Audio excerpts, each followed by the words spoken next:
मीरपुर आज़ाद कश्मीर से bureau chief Mumtaz के मुताबिक अंजुमन ताजरान इस्लामगढ़ अवामी एक्शन कमेटी और सिविल सोसाइटी का हंगामी इजलास चनार प्रेस क्लब इस्लामगढ़ में मुनक्कद हुआ। मुकर्रीन ने कहा कि इंतजामिया ने अपनी रवायती हरबे डांग टपाओ पॉलिसी पर अमल करते हुए फायर ब्रिगेड की मुकम्मल गाड़ी जो तहसील इस्लामगढ़ खालकाबाद से पलाक की ज़रूरत की वजह से डिमांड की गई थी कि जगह एक सुजुकी पिकअप जो किसी बड़े शहर की गुंजान आबादी के लिए डिज़ाइन की गई है इस्लामगढ़ भेजती है, जिस पर इस्लामगढ़ की गजूर आवाम और यूथ ने हुकूमत और इंतजामिया की इस साजिश को नाकाम बनाते हुए ऐसी गाड़ी लेने से इनकार कर दिया और इंतजामिया का ड्रामा नाकाम बना दिया है, जिस पर अंजुमन Tajran Islamgarh joint Awami action committee Islamgarh की साहबी बिरादरी और यूथ खराज तहसीन के मुस्तक हैं। सूरत के पेश नज़र अंजुमन ताजरान इस्लामगढ़ और सिविल सोसाइटी का एक हंगामी इजलास मुनक्कद हुआ।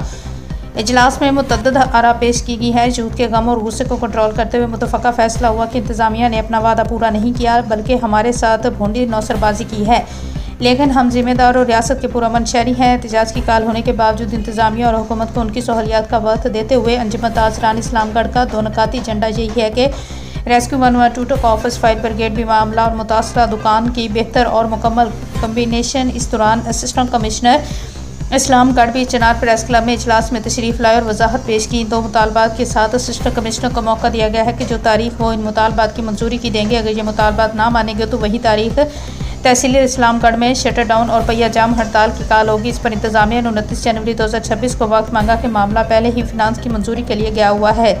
आज इस्लामगढ़ के हिजरत लोगों ने इंतजामिया और हुकूमत को ये बावर करवाया है कि अब टाल मटोल वाली पॉलिसी नहीं चलेगी। अब तहसील इस्लामगढ़ में ज़रूरी इक़दाम करने होंगे। Anjuman Tajran Islamgarh joint Awami action committee Islamgarh civil society youth और इस्लामगढ़ के साफी भाइयों का शुक्रिया इस अज़म के साथ कि हम अपना हक हर सूरत लेंगे। उम्मीद है कि आप सब एहतियात और इत्तफ़ाक़ बरकरार रखें।